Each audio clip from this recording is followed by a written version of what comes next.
165 kilometres, 9,500 metres of climbing. This is exactly a review of the kit I used.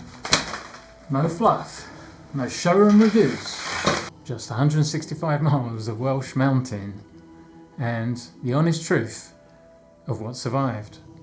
During UTS and ARC, I wore this Harrier Exmoor jacket. I think during UTS, I wore it for the majority of the time. I mean, from the second half of the race, I think I took it off twice. It has an inner and an outer membrane. Unlike light running jackets that have one membrane, which are good for keeping the wet out, but they trap the sweat in. You end up getting wet from the inside instead of the outside. A 2.5 layer system, it breathes. It allows me to keep the jacket on in changing conditions. In a mountain race where the temperature can vary 15 degrees between the valley and the summit, it matters enormously. What I really like about this jacket, apart from the layer system, is it's got a nice long back which covers my shorts, allowed me to run into the race a lot longer before I put my waterproofs on. Thumb holes here on the sleeves, which I use instead of gloves most of the time. When the conditions get bad, I can just pop these over my hands and I can just keep the wind off of my fingers. In milder conditions, I use the That Survived shell. It's lighter, it's packable, but it has its limitations. In heavy, sustained rain, it gets saturated. It rides up, it leaves my back exposed on big climbs. In the summer shower, it's fine, even autumn. But UTS in a cold race, it would have ended my race.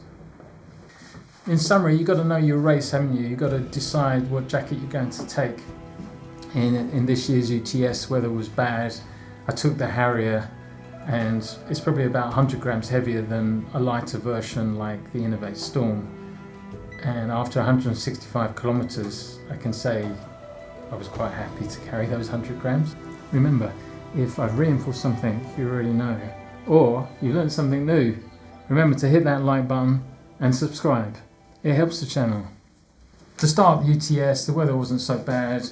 I had to make a call whether to be running in a t-shirt or a long sleeve. I decided on the long sleeve because I thought it wouldn't be long before I'd be wearing a jacket, and I knew that at the top of Snowdon it was going to be cold. This Ronhill core, it keeps the warmth in, it's breathable. It allowed me to get to Snowdon without putting a jacket on, which was great. And then when it started to get a bit colder later in the day, I added, can you call it a tank top? But it's like Omm fleece with no arms. It does keep the core, your body, nice and warm.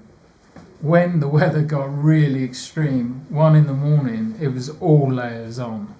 And I ended up putting on long sleeve core fleece by Omm. And this met part of the UTMB mandatory kit requirements, that you needed a warm long sleeve layer. And I read that there was a runner that didn't have this item and got excluded. What's next? Oh yeah, shorts. It's a bit of a personal thing. Comfort comes first. You need to find something that works for you, but the Solaman 2-in-1s, I find them super comfortable. They're lightweight, they offer sun protection, and after the rain finishes, they dry really quick. I don't find the chafing is that bad in them. All of the shorts I've worn, I get chafing in all of them. But I have a solution for that, and we'll come to that bit in a minute.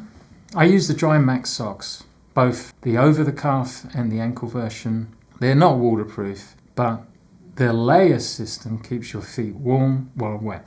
On a mountain race in May, that's often more important than keeping them dry. The over-the-calf version gives me extra warmth on my lower leg, which I'm convinced is part of why I stay in shorts longer than most runners around me. My sock strategy is to carry a spare pair, to have 2 more spare pairs in my drop bag, and I'll stop when I need to and change my socks, not to a schedule. Then with the gloves, well, I like to run with these minimal gloves. They're thin, they keep the wind chill off. They work really well in conjunction with the jacket, with the long sleeves. I don't need anything more than this really. Even in extreme conditions, these work really well. If it's raining heavy, however, they will work to an extent in the wet. But once I store them away after they get wet, I've got to keep them separate from my dry clothes. So they sit wet in a pocket somewhere. Later in the day, I don't really want to put them on wet, so then I'll switch to another pair. And I got these light waterproof gloves, which I'll wear towards the end of the race. And loads of room, they're a size up, which I find is an important thing to do as well. I'll just get a size up on the gloves, because if they're too tight, it's really hard to put them on and off. Waterproof leggings. I use these Omm waterproof leggings. They're really comfortable. They have the layer system as well. 2 membrane system. There's a massive zip here which allows you to put them on with your shoes still on. When your shoes are extremely muddy and soaking wet and you don't really want to disturb your feet too much, these work. So your race vest, I think they're all pretty similar, right? Race vests, you've got to get the right size. This is like a 12-litre Solaman. It's got a few pockets. It's got a couple of pockets, zip pockets at the front and one big one at the back. The one at the back I use for carrying all my clothes, spare flasks and some fuel. Down the sides I can put fuel either side, and I put essentials in the front here. I try not to put too much in the front here, because then when you're putting your flasks in, they get stuck. It's really difficult to refuel. So I'll just keep these pockets here quite light and put most of my fuel around here, around the back. You need to balance the jacket out. If you're eating gels from here, you need to eat gels from this side as well. If you're just eating from one side, the jacket starts leaning, especially when you're wearing with poles. I really like wearing this waistband. It's got pockets all the way around, so I can put fuel there and take that out to make my race vest a little bit lighter and put some more weight on this around my waist and hips. It's easier, I don't feel the weight so much. For my main torch, I use this Fenix 65R. It's not too heavy, it's not the lightest, but the battery life is great, even on a really strong setting. It's got 1,000 lumens, I think this is. It's got a pure white, off-white. Off-white's good for the fog. One battery lasted 2 nights in UTS.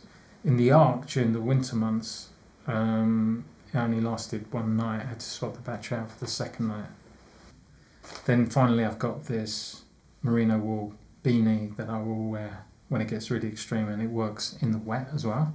I'd like to find a lightweight glove that works really well in the wet, that I can take the gloves off wet, put them back on again and still be happy. For me, after about 30-40k, things can get a little bit sore if I don't use a balm or a Vaseline or something anti-chafing solution. And I normally use a balm, but the problem is that the container that it's in is quite large, and I end up putting it in my backpack and then I don't use it. I'll just put up with that. And then I came across this thing called squirrels, nuts, butter. And it is just like butter, because when you open it up for the first time and go to use it, it's like you're taking some butter out of the fridge. It's quite solid and hard to use.